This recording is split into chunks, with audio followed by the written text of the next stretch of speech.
Então vamos começar aqui, primeira semana, segundo ano, PET 2. Então, eixo temático: o mundo moderno, colonização e relação étnico-cultural. O tema vai ser das crises, sistema colonial, período joanino. Então, o que é o período joanino? É o período que o Dom João veio para cá. Então, Dom João. Professor, quem que é Dom João? Dom João foi um rei de Portugal. Professor, quando ele veio para cá? Em janeiro de 1808. Foi quando a família real saiu lá de Portugal e veio para cá. Então, o que é isso? É transferência da corte portuguesa para o Brasil, certo? Em 1808. Foi em janeiro que eles chegaram aqui. Habilidades: compreender e analisar o processo de ruptura dos pactos coloniais, de dinamização econômica e social e mudanças políticas. Anfiteatro da Independência. Anfiteatro, para quem não sabe, é um teatro, tá? Só que é a céu aberto normalmente. Isso aqui a gente vai entender melhor, que são as rupturas, pactos coloniais, quando a gente começar a ver o texto aqui embaixo. Conteúdos relacionados: mercantilismo, liberalismo econômico e crise no sistema colonial. E no caso aqui ele fala da crise do sistema colonial, que o Brasil se tornou independente de Portugal em 1822, né? Praticamente logo após o Dom João, né, que era o rei de Portugal, voltar para Portugal, né, e reassumir a coroa lá. Interdisciplinaridade e filosofia. Então pode ser que esse tema aí da corte portuguesa pode também aparecer em filosofia. Então aqui, o tema é crise do sistema colonial. Está escrita mensagenzinhas para vocês. Cara estudante, nessa semana você vai comparar os conceitos de mercantilismo e liberalismo econômico e entender como acontecem as rupturas com os pactos coloniais. Professor, o que é um pacto colonial? Então, quando, por exemplo, você faz um pacto, você pode fazer um pacto com o capiroto, você pode fazer um pacto com alguma religião, ou você pode fazer um pacto, como isso aconteceu, como se fosse um contrato, certo? Então, por exemplo, o pacto com o tinhoso, o sete pele, o demonão, você faz com o seu sangue, né? Você vai lá e fala, eu vou vender minha alma para ser rico, pronto. Você faz um pacto com o capiroto. Um pacto com a religião seria o quê? Uma promessa que você faz para algum santo, alguma coisa assim. Um pacto, que ele está falando aqui, é um contrato. Então, um contrato, o que é um contrato? Você assina um acordo. Por exemplo, você tem um contrato de aluguel, então se você pagar o aluguel certinho, beleza, pode ficar aí na casa tranquilo. Se você atrasar esse aluguel, você pode receber alguma multa, pode ser despejado do imóvel, pode acontecer outras coisas. Então, um pacto colonial é um pacto, um acordo entre as colônias e a metrópole. Professor, o que é metrópole? Metrópole é o país que está sendo o colonizador. Então, Brasil, por exemplo, a metrópole era Portugal. Então, Portugal era a metrópole e Brasil era a colônia, tá? Então ele está falando aqui de ruptura, né?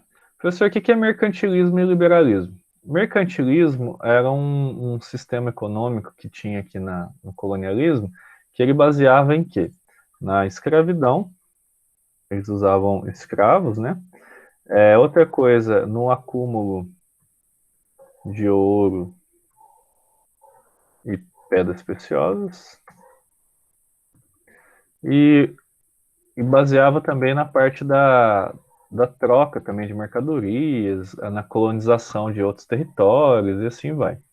Ele é diferente, por exemplo, o mercantilismo é diferente, por exemplo, do capitalismo, que já tem o processo de industrialização, a mão de obra não é escrava, é assalariada, igual a gente tem hoje em dia, né? Então é que nosso país é um país capitalista, então você recebe salário para trabalhar. No mercantilismo, as pessoas eram escravizadas. Então, não existia salário, você escravizava as pessoas. Professor, o que é liberalismo? Liberalismo, a própria palavra fala liberal, né? É uma coisa liberal.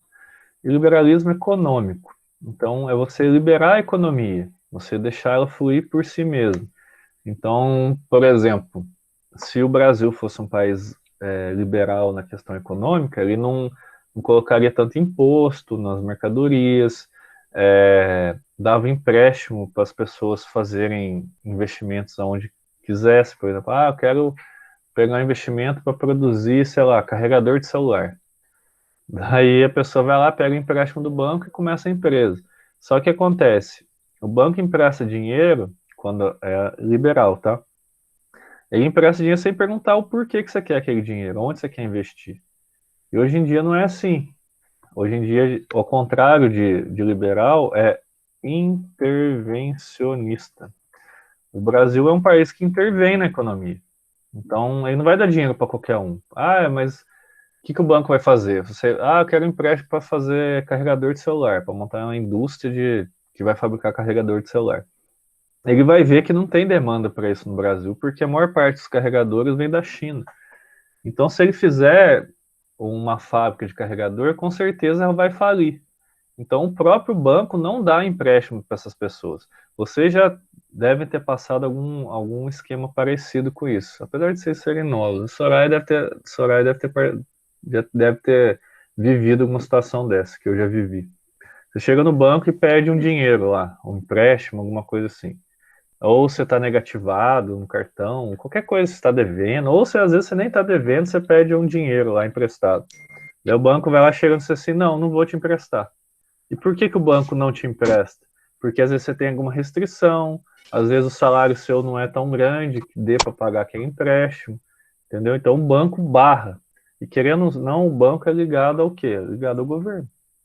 É o governo que te empresta, na verdade. Com o dinheiro seu, né? Com o dinheiro dos impostos que você tem.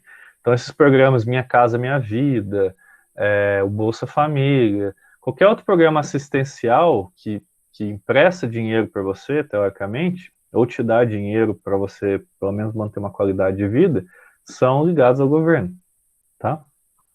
Então, até hoje isso existe. Então, vamos lá para o texto.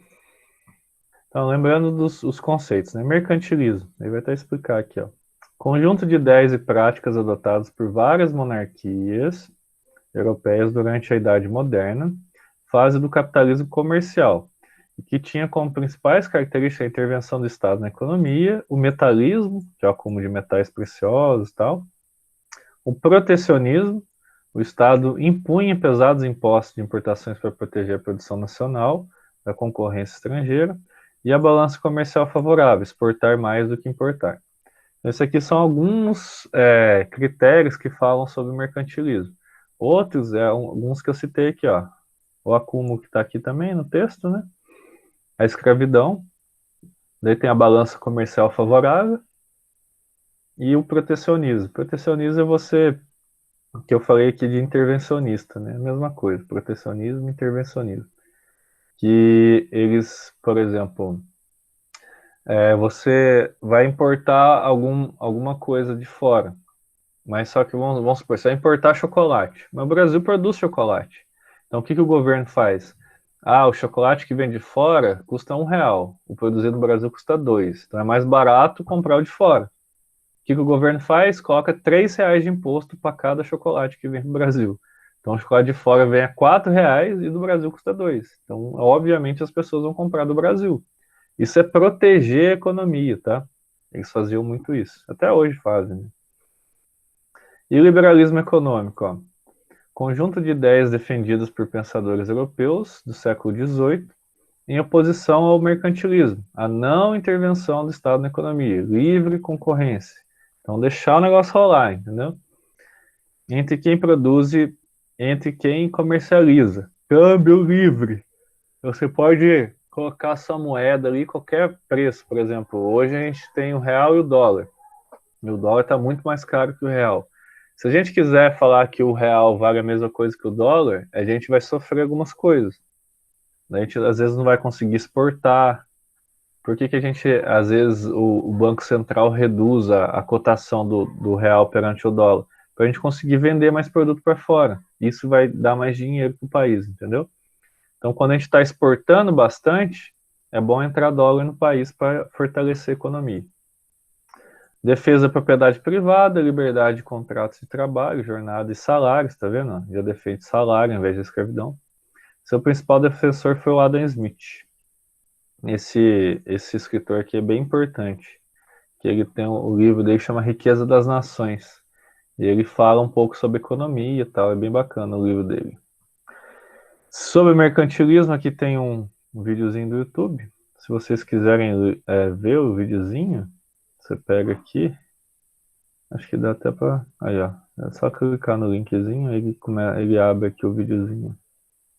Não sei se vai funcionar o link, né? Que tem vários links que não funcionam. Aí, ó. É o Brasil Escola. Daí tem, ó, o cara que vai dar uma aula sobre isso pra vocês, ó. Ele dá uma aula. Daqui o que é liberalismo tem outro vídeo também. Daí sobre Adam Smith tem também outro videozinho. Então esses videozinhos, se vocês quiserem acessar depois, é só acessar o PET aqui pelo site, ó. Aqui. Vou até deixar para vocês aí no chat. Deixar aqui. Deixar aqui no chat para vocês, caso vocês queiram já ter acesso ao PET, quem não recebeu o impresso. É só dar uma olhadinha lá depois.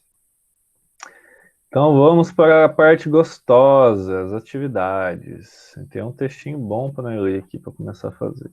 Hoje eu vou separar as semanas, tá, gente? Eu vou fazer parte em uma semana, por exemplo, essa primeira semana eu vou fazer metade hoje, depois na outra metade na outra semana.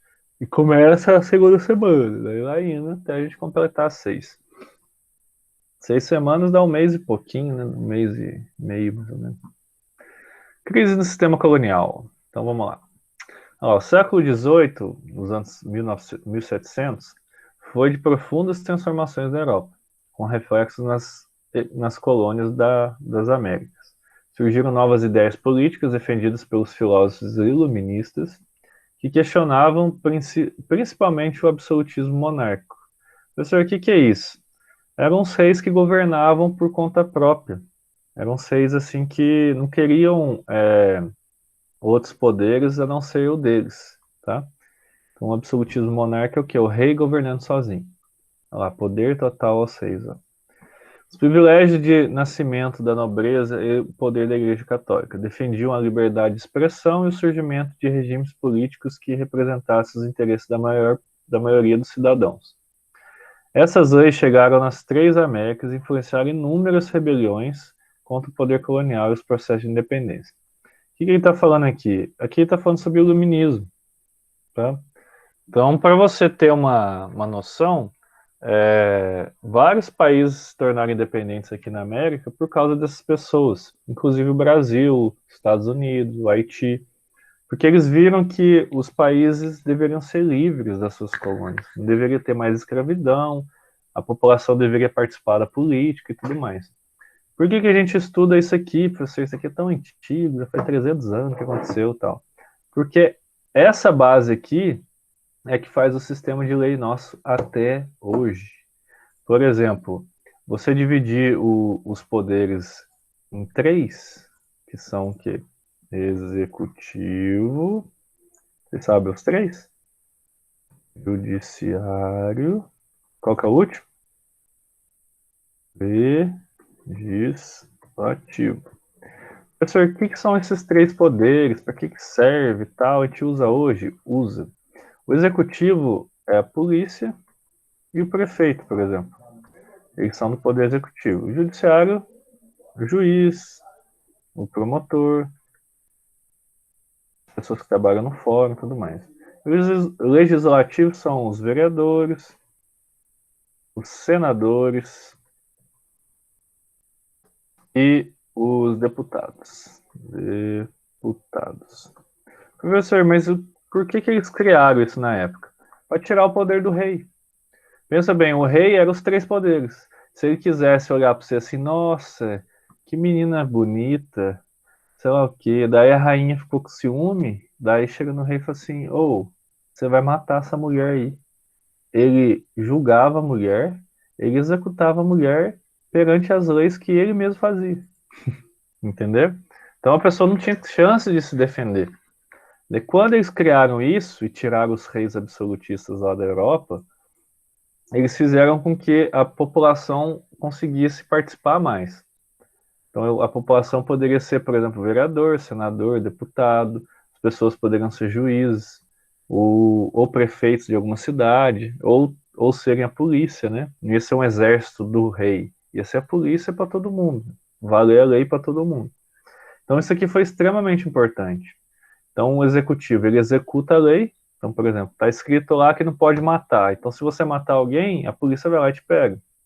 Ou o prefeito está administrando a cidade e tem que gastar a verba X, né? Tem que gastar 5 mil reais para arrumar uma rua. Ele tem que fazer isso. Então, ele tem que obedecer a lei. O judiciário, como o nome já diz, ele julga, né?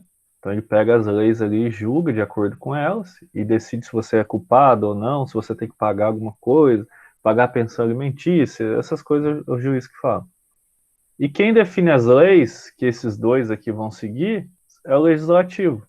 Então ele cria leis. Vou dar um exemplo prático de uma lei nova que foi criada não faz tanto tempo. É fumar em lugar fechado. Até, sei lá, 10 anos atrás, mais ou menos, o pessoal fumava dentro de restaurante, dentro de elevador, dentro do cinema, dentro de qualquer coisa, dentro de ônibus, dentro de avião, qualquer lugar o pessoal fumava. Acho que 10 anos não, um pouquinho antes ainda.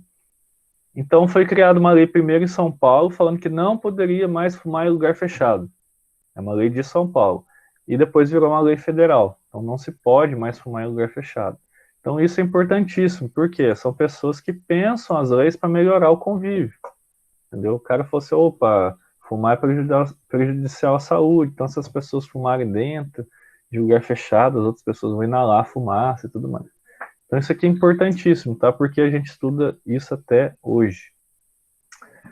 Voltemos aqui para o nosso textinho. Alguma dúvida nisso aqui, gente? Eu até esqueci de perguntar. Se tiver dúvida, vocês dão um grito aí, tá? Ó, professor, não entendi isso aí e tal. Vocês me falam. Tudo bem? Então tá bom. Eu tô falando igual a maritaca aqui, né? Então vamos continuar aqui para terminar de falar. O texto é grande. Então, ó, o filósofo inglês John Locke é considerado o pai do liberalismo político, que negava a origem divina do poder dos reis e defendia a ideia de que os cidadãos deveriam ter o direito de resistirem aos governos autoritários, além de terem amplo direito à propriedade privada. Então, o que acontecia? As pessoas, na época, eles não tinham a propriedade da terra que eles viviam. Professor, como assim? O cara comprou a terra e não tinha direito à propriedade? Não. Quando ele morria, voltava a propriedade para o rei, por exemplo. Acontecia muito isso. As terras eram do rei. Então, as pessoas eram concedidas a cultivar ali e pagavam imposto para isso. Então, o que esse autor falava? Ele falava que os reis não era... Porque os reis falavam que eles eram nomeados por Deus para serem reis e comandar a população. Isso é pura balela, né? Então, daí esse cara aqui foi o primeiro a falar isso. Falou assim, não, esses reis aí não sabem de nada. Só porque estão lá, que eles nasceram de outro rei, eles podem mandar e desmandar? Não é bem assim. Então, vários autores questionavam os reis. Falaram assim, não, você está aí só porque você nasceu aí da rainha, sei lá o quê. Então, ele queria o quê? Que os cidadãos participassem do direito, da política e tudo mais. Então, você vai ver vários exemplos aqui no texto, quer ver? Para ele, os direitos naturais dos seres humanos são o direito à vida, à liberdade, à propriedade privada, que deveriam ser garantidos por lei. Isso aqui é a base dos direitos humanos, tá? Se você for lá, você digitar na internet, ó, direitos humanos, você vê que tem uma série de direitos.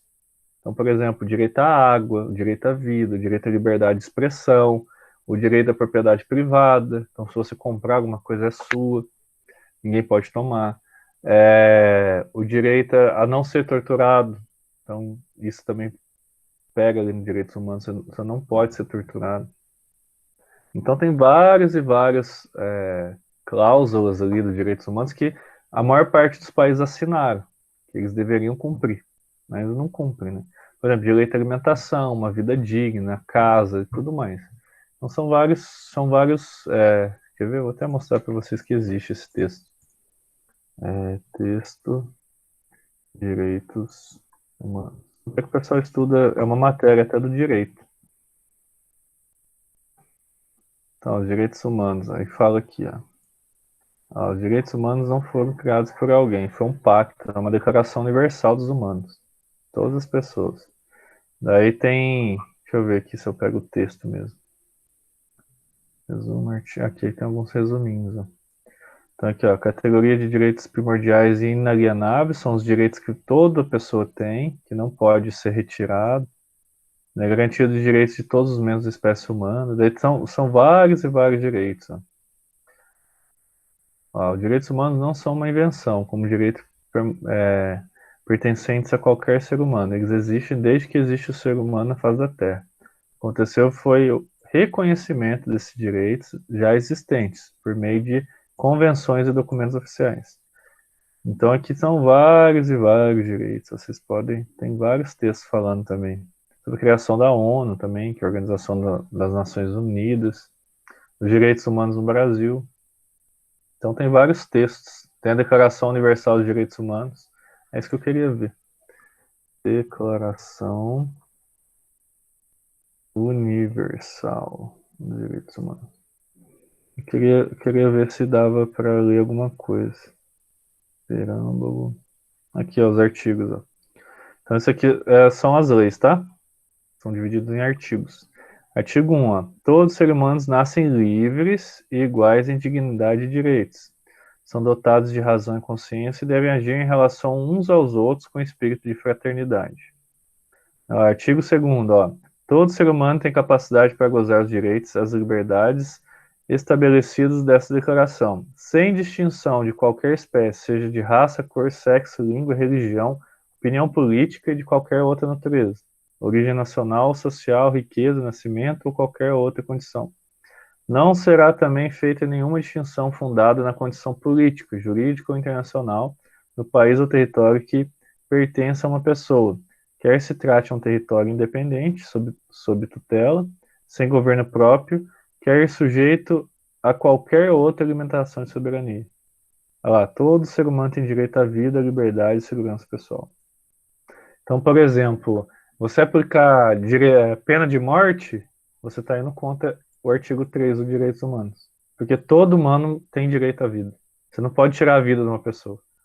Todo humano tem direito. Ah, professor, e se ele matar uma família, estuprar uma criança, roubar um banco, fazer tudo isso? Ele tem direito à vida dele, da mesma forma. Ah, professor, mas os Estados Unidos têm pena de morte. Então, eles não seguem todos os artigos dos direitos humanos. Na verdade, nenhum país segue, né? No Brasil tem tortura, tem assassinato, tem político que não vai para cadeia, então não adianta nada. Então, eu acho que todos somos iguais perante a lei e também é uma mentira, né? Quem é rico não é igual perante a lei. Então, para eles, os direitos naturais dos seres humanos são direito à vida, liberdade e a propriedade privada. Olha para você ver. Isso aqui eu tô falando, ó, 1600 a 1700, faz mais de 300 anos. E tá aqui nos direitos humanos, que eu acabei de ler para vocês. Olha lá, ao defender a ideia de que todos os indivíduos deveriam ser iguais perante a lei, John Locke questionou os privilégios de nascimento, que eram atribuídos à nobreza. Se a gente vê aqui, ó, ele fala do nascimento, ó. Olha, fundada por condição política, jurídica, internacional, território, presença de pessoa. Onde que fala? Sexo, língua, outra natureza, nacional, riqueza. Aqui, ó. Ó. Sem distinção de qualquer espécie, riqueza e nascimento. Então não importa se você é um rei ou se você é um mendigo, você tem o direito à vida como qualquer outra pessoa. Aqui também tem vários outros direitos, tá? Direito de ser, de todos os lugares, tem direito à água, direito a várias outras coisas também. Suas ideias foram fundamentadas para que, posteriormente, o escocês Adam Smith devolvesse ao liberalismo econômico que criticava o mercantilismo, conjunto de ideias e práticas econômicas que vigoravam na Europa desde o final do século XV, que foram a base da formação dos impérios coloniais. Então, várias pessoas criticavam também o modo mercantilista. Então, tinha escravidão, tinha protecionismo econômico, tinha várias outras coisas. Essa matéria é um pouco chata, tá, de entender. Só que quando a gente for para os exercícios, vocês vão ver que é tranquilo até de fazer. Porque são muitos nomes, tem essa parte também desses conceitos, né, mercantilismo, liberalismo, né, a gente dá aquele nó na cabeça, você não sabe o que é o ismo, o que não é, blá blá, mas calma que a gente vai devagarzinho. De acordo com a lógica mercantilista, as colônias deveriam ser áreas fornecedores de matérias-primas, como o Brasil era. O que eles tiravam no Brasil na época? Primeiro eles tiraram o pau-brasil, foi a primeira coisa. Depois eles encontraram ouro, né? Na região que vocês moram aí hoje, região de Ouro Preto, Mariano e tal. Outras coisas, pedras preciosas. Eles tiravam também, além do ouro, a prata, né? Que é outro metal precioso. Escravizavam os indígenas. Então, eles extraiu tudo que eles conseguiam daqui. E, posteriormente, eles começaram a plantar também cana-de-açúcar, né? Para vender o açúcar para outras regiões. Então, lá, fornecedores de matérias-primas, metais preciosos, principalmente ouro e prata, pedras preciosas e madeira. O açúcar e algodão, entre outros produtos, para suas metrópoles, países colonizadores, a preços baixos, e deveriam comprar delas a produtos industrializados a preços elevados. Então, o Brasil, ele se extraiu as pedras preciosas, a prata, o ouro, e comprava as joias, por exemplo, de Portugal. Ou extraía madeira, levava a madeira para lá. O pau-brasil, não sei se vocês sabem, ele usava para fazer tinta. Quer ver? Tinta de pau-brasil. Deixa eu ver se eu acho aqui, ó. Aqui, ó. O Brasil, para quem não sabe, a madeira dele é bem vermelha por dentro, tá? Parece até sangue. É bem vermelha a madeira. Então eles pegavam a madeira do pau-brasil, que é essa aqui, ó, a tora da madeira. Eles tiravam esse cerne dela, cerne para quem não sabe, esse meio, né? Que é bem vermelhinho. E usava para tingir tecido. Usava ele para tingir tecido. Então esses pigmentos para tingir roupa eram muito caros na Europa. Então eles extraíam o pau-brasil para tirar a tinta. E outros tipos de madeira, como cedro, jacarandá, que serviu também para a construção das casas e também para a construção de navios, que eles usavam. Carvalho e outras árvores também, que às vezes eles encontravam aqui. Então, o Estado, no caso do poder real, concedia aos grandes comerciantes e banqueiros, burguesia, o direito de explorar a venda de produtos agrícolas através de companhias de comércio. As mais importantes foram a Companhia das Índias Orientais, que trazia produtos da Ásia, e a Companhia das Índias Ocidentais, que é responsável pelo comércio das Américas. Então, essa da Ásia trazia as especiarias, né, cravo, canela, essas coisas que eles usavam principalmente para temperar as carnes, né, porque na época não tinha geladeira. Então, carne normalmente era conservada com sal. E o gosto não era muito bom, não, tá? Que o sal na época não era muito bom, não era refinado nem nada. E a carne muitas vezes apodrecia.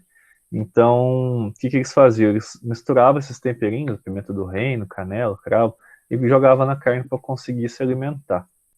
E esses temperos, como eles vinham lá do Oriente, eram bem caros. Hoje, uma comparação é se você comparar hoje com açafrão verdadeiro. Não sei se já ouviram falar nesse temperinho. Vocês já ouviram falar em açafrão, né?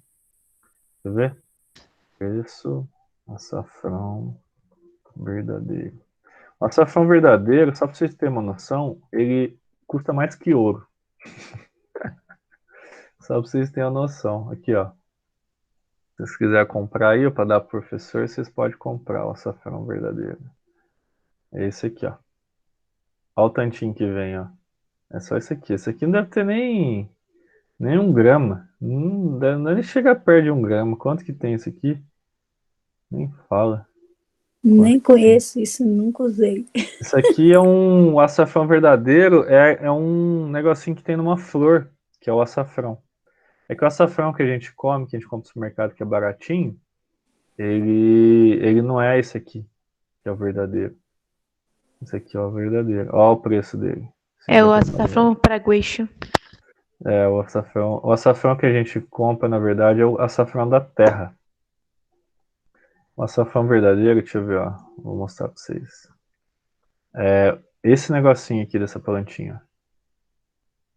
Só isso aqui. Imagina quanto você tem que pegar disso aqui, que dá uns 3, 4 só para encher algum lugar. Olha lá como que é. O pessoal usa isso aqui para comida e para chá também, né? Usa bastante para chá.